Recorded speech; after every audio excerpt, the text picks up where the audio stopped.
Imaginen esto. Londres, otoño de 1888. Una sombra, casi un fantasma, aterroriza las calles. Deja un rastro de sangre, sí, pero también un misterio que, hasta el día de hoy, nadie ha podido resolver. Su nombre se volvió una leyenda, sinónimo de terror. Pero, ¿quién era en realidad? Y esa es la pregunta clave de todo esto, ¿no? Porque no estamos hablando solo de los crímenes, que fueron espantosos. Lo increíble es cómo una serie de asesinatos, ocurridos en un barrio pobre y olvidado de Londres, se transformó en este mito mundial que, bueno, parece que se niega a morir. Para empezar a entenderlo, tenemos que viajar a esa ciudad. Y es que para poder entender a un asesino como este, primero hay que entender su mundo. Miren, la ciudad de Londres en esa época no era solo el telón de fondo. No, era un personaje más, uno de los más importantes de toda esta historia. El Londres de la era victoriana era una ciudad de dos caras, una verdadera paradoja. Por un lado, tenías el corazón de un imperio que dominaba el mundo, una ciudad de poder, de una riqueza que deslumbraba. Pero, del otro lado de la moneda estaba el East End, un laberinto de callejones, barrios superpoblados, sucios como Whitechapel. Y ahí lo que reinaba era la pobreza extrema, el alcoholismo, una desesperación que se respiraba en el aire. Para que se hagan una idea de ese nivel de desesperación, la policía de la época calculaba que solo en el distrito de Whitechapel había unas 1.200 mujeres dedicándose a la prostitución, repartidas en más de 60 burdeles.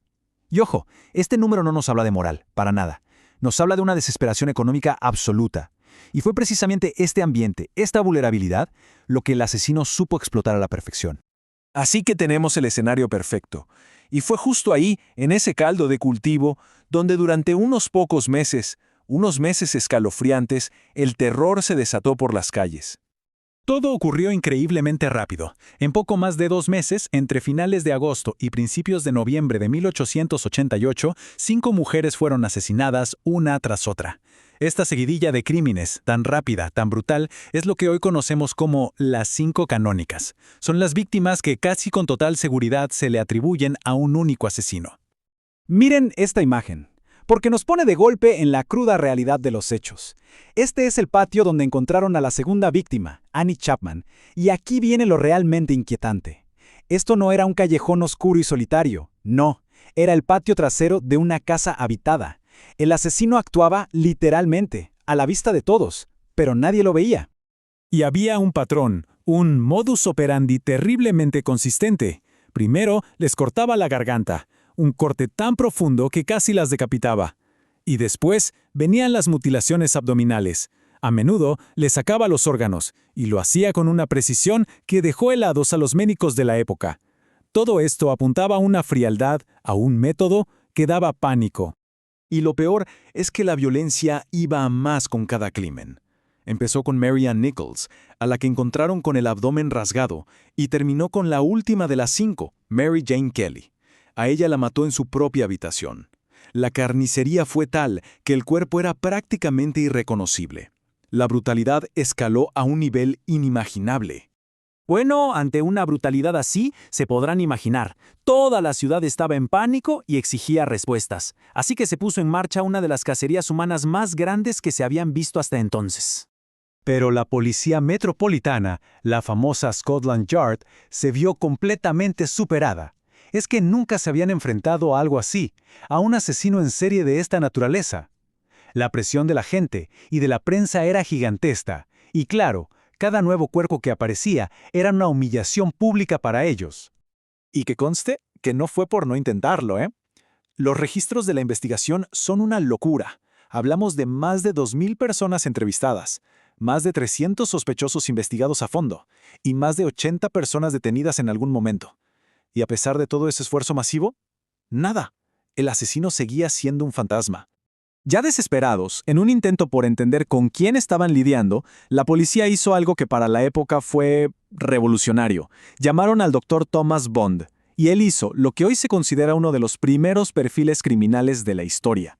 Describió al asesino no como un monstruo sobrenatural, sino como un hombre de apariencia normal que escondía una compulsión homicida terrible. Pero parece que al asesino no le bastaba con el terror que causaba en las calles. No, él no quería ser anónimo, y estaba a punto de hacer algo que lo cambiaría todo, que lo convertiría de un simple criminal a un verdadero ícono del terror. Y aquí está.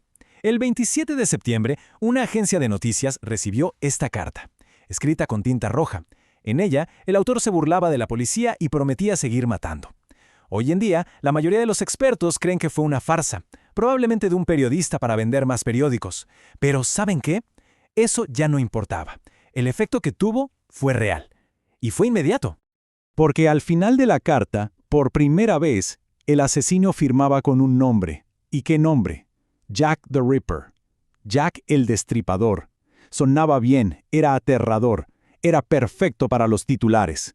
La prensa, por supuesto, se lanzó sobre él, y así, de la noche a la mañana, el fantasma anónimo de Whitechapel pasó a tener una identidad macabra que vendería miles y miles de periódicos. Y con esto nació el que es posiblemente el primer asesino en serie mediático de la historia. Pensemos en la época. Los periódicos eran baratos, había muchísimos y competían ferozmente por los lectores. Los crímenes de Jack se convirtieron en el espectáculo del momento. Cada diario quería la nota más escandalosa. Así que la prensa no solo estaba informando, estaba en parte creando la leyenda. Mezclaban hechos con rumores, con ficción y todo para alimentar la histeria y, claro, vender más periódicos. ¿Y tan de repente como empezó? ¿El otoño del terror? Terminó. Simplemente paró. Pero esa falta de un final, de una resolución, fue justamente lo que hizo que la leyenda se volviera eterna. A lo largo de más de un siglo, la lista de sospechosos ha crecido a más de 100 personas. Imagínense, abogados, médicos, barberos, inmigrantes, estafadores, de todo. Algunos parecían encajar en el perfil, otros serán pura especulación. Pero la realidad es que nunca, jamás, se encontró una prueba sólida contra ninguno de ellos. Y ese, justo ese, es el corazón del mito. Jack el Destripador nunca fue atrapado. Nunca se supo quién era. Simplemente se esfumó en la niebla de Londres. Y dejó un vacío que durante más de 100 años hemos llenado con especulaciones, teorías, libros, películas y una fascinación que no se acaba. De hecho, la leyenda sigue viva en los mismos lugares donde todo ocurrió. Por ejemplo, el pub de Ten Bells, donde se cree que varias de las víctimas pasaron sus últimas horas. Todavía existe, sigue ahí, casi igual que en 1888. Hoy es una parada obligatoria para los turistas, un lugar donde el pasado y el presente de esta historia se tocan.